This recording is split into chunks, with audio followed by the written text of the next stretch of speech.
What's going on, guys? It's Alex from Tech, and today we are unboxing the Huawei P20. This is the P20 and not the P20 Pro.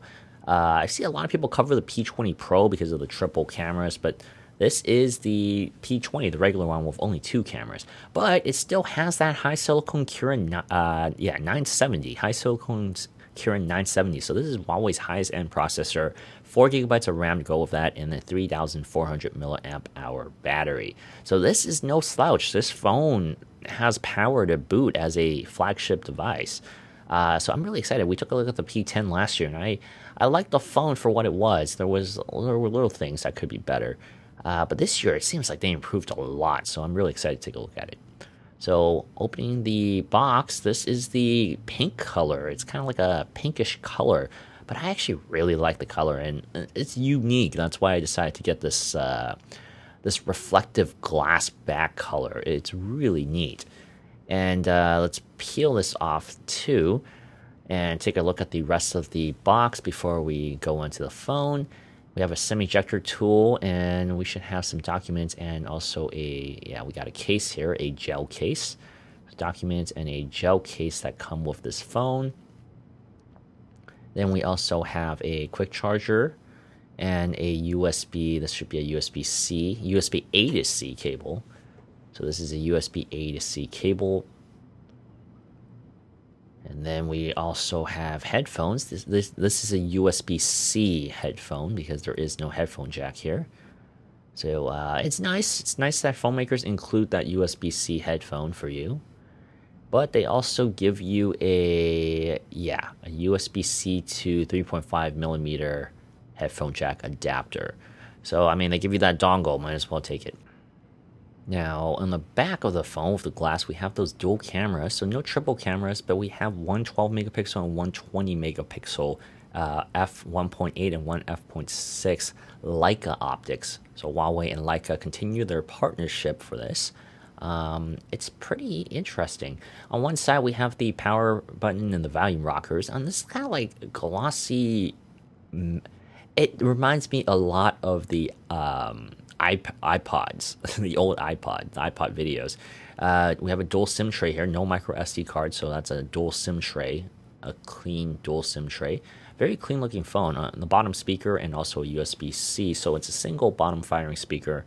And then we also have that notch, the famous notch that's appearing on every phone, and a screen protector wrapped around that notch. And trying on that gel case, this is just a very standard gel case, and looking on Amazon, there really isn't a lot of cases for the Huawei P20, mainly because the US government doesn't really want Huawei devices here, so there's not a lot of sellers on Amazon, at least in the US, for these cases. So you probably want to keep this gel case on. It's not that great, but at least protects it a little bit. All right, so we got the device all booted up and ready to go. And first off, this is standard EMUI. This is what it looks like. There's no app drawer on default. You can always enable it. I'll show you guys what it looks like once you turn that on. But yeah, recent apps looks very stock Android-like. And also swiping left, you do have the Google Now cards. And I don't remember EMUI having that. And correct me if I'm wrong, but I think that's a new addition to EMUI, which I like. I personally really use the Google Now cards. And then the drop down is very standard EMUI. Same thing with the settings menu. We are running Android Oreo. So this is EMUI version 8.1, and it's also running Oreo 8.1.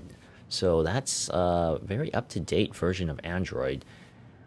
But one thing about Huawei and EMUI is they have a lot of bloatware. Like, this phone has a lot more bloatware than I remember. Even games. Look at all those games installed on here. Like, why?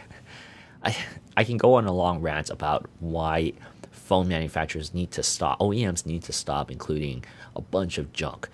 But like this game, right? Like, they somehow got me onto Spider-Man Ultimate Power, so I guess it worked for them. But this is pre-installed, and there's no reason for this to be pre-installed. Like, that they have a deal with Gameloft. Like, why is this game pre-installed? It doesn't make sense. And the games, they're random games. I don't see any links of why these games are installed together. It's not like, one's a Microsoft game or one's from an affiliate company. Like, I don't really understand what the connection here is.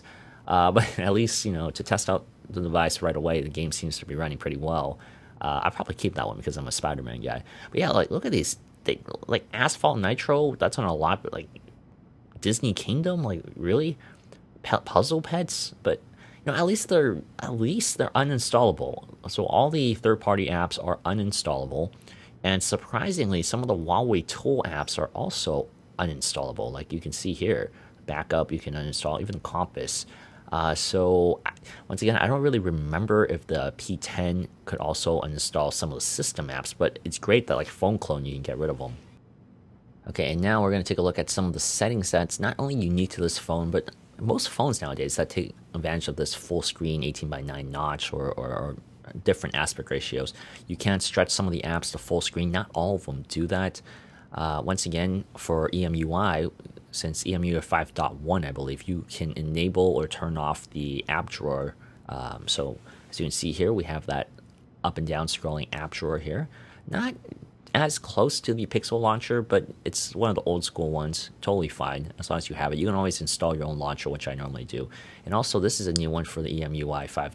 Or EMUI in general is the notch. You can get rid of the notch. So this is a software thing. It basically adds a black bar top of the notch, so you can make it look like the iPhone 10 or make it look like a standard old Android device to hide the front-facing camera and also the earpiece.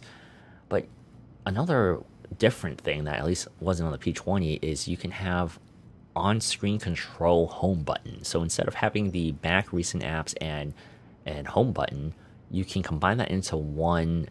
Basically, it's kind of like the fingerprint scanner. I guess some people like that, but I don't think it's really that beneficial. There are 3 settings for navigation controls. You can have that on-screen navigation key. Basically, I call it an on-screen home button. Or you can have traditional Android, which is the recent apps, home button, and the back button. And that's on-screen buttons, which is good. I prefer on-screen buttons. Or you can use the fingerprint scanner and use that completely as your navigation tool, which we've seen that on previous Huawei devices too. As you can see here, touch to go back, touch and hold to go back home, swipe right or left for recent taps, to slide up for Google Now, or Google Assistant. But my preference of choice is on-screen buttons. But at least you have the options there. It's nice that Android can customize. While we're talking about the fingerprint scanner is it's actually really fast. This is one of the quickest fingerprint scanners I've used to date. So it's a really reliable fingerprint scanner, and I am very impressed with the fingerprint scanner. It also does have facial recognition, and it's really fast. This is one of the faster ones I've used as well. So be sure to come back for the full review. I'm going to have a much better idea of how accurate it is as well, and how secure it is. And then the camera. So the P20 Pro has a lot of prestige for for the triple cameras. A lot of people are calling it one of the best cameras they've ever used on a mobile device. The P20 only has those dual cameras, and it's not as hyped as the P20, the older brother. So, is it good though? Well, I'm going to take a look at it in our full review, so be sure to come back for that. But looking at the settings and all the modes, it's very reminiscent of previous Huawei devices, and the interface, everything is really, really similar. And I've always appreciated the camera apps on Huawei devices. I've always appreciated it because it's very simple to use, very clean layout, and they do update it. They actually update this stuff. Huawei's one of the big companies that I actually appreciate because they actually make good updates. And they actually listen to their consumers. Like EMUI 5.1 was a huge jump. All the things I complained about on the Honor 8 prior to EMUI 5.1, they fixed. Like, I guess I wasn't the only one complaining about it. It was long-standing things that people were complaining about. And they actually did almost everything those people, including me, recommended they do. So they actually listen. And I'm really excited about this camera experience. With the wide aperture adjustments. We've seen this from previous generations, but I'm really excited to see improvements on it because from previous years, I have seen improvement from Huawei devices from generation to generation. So they have a good track record, at least to me, for improvements. It's not like that for every single company. I've seen OEMs where one year's flagship is great and the next year's is a huge disappointment. So I'm really excited to take a look at this Huawei P20 and see what it does better than the P10, because we did review the P10, and that I did say that was going to be my daily driver for the year, and it was a bit of a disappointment. So the P20 already looks like a stunner. It already looks like a big sleeper phone. So I'm really excited to take a look at it.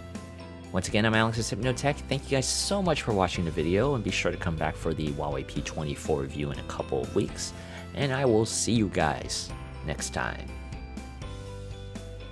If you like this video, be sure to like, comment, and subscribe. Also, hit the bell button below so that you don't miss a single video in the future. I'll see you guys next time. Bye!